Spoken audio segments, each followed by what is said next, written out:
បងប្អូនរួមជាតិនិងមិត្តទាំងឡាយជាទីគោរពនេះគឺវត្តពោធិសត្ថារាមឬហៅថាវត្តពោស្ថិតនៅសង្កាត់ទី7ទីក្រុងឃ្លាំងខេត្តឃ្លាំងវត្តនេះបានកសាងតាំងពីឆ្នាំ1694សប្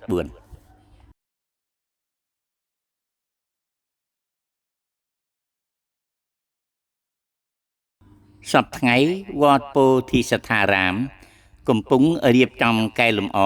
នៅកុដិមួយចំនួន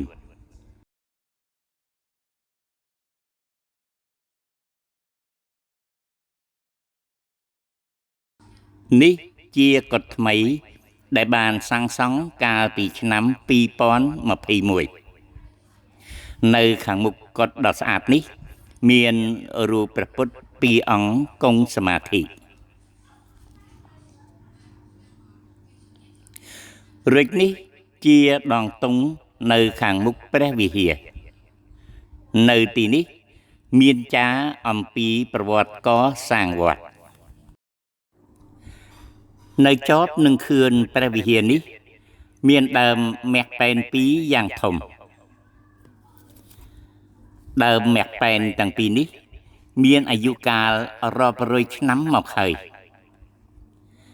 បើតាមការស្មាន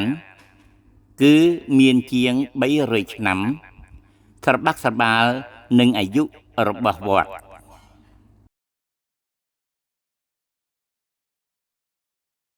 នេះជាដើមមាសប៉ែនទី2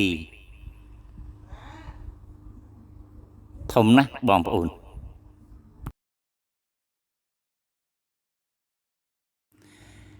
ឥឡូវសូមអញ្ជើញជនរួមជាតិ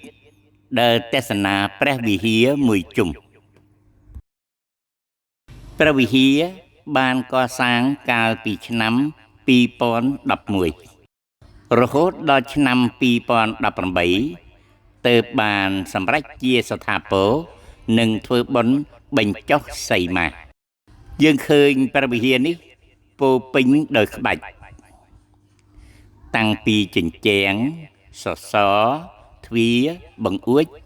និងសូម្បីតែខឿនកំពែងព្រះវិហារក៏ប្រកបដោយក្បាច់យ៉ាងស្អាតដែរសប្តាហ៍ថ្ងៃវត្តពោមានព្រះសង្ឃជាង10អង្គនិងមានបើកថ្នាក់សាលាបាលីទី1នេះជាចេតិយមួយយ៉ាងធំនិងស្អាតចេតិយនេះមានរូបនាគនិងរាជសីហ៍យ៉ាងច្រើននៅពីមុខវត្តពោធិសត្ថារាមគឺជាវត្តមួយស្ងៀមស្ងាត់មានដើមឈើធំៗច្រើនបង្គួរ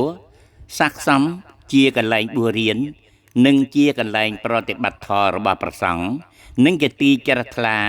របស់បរិស័ទចំណុះជើងវត្ត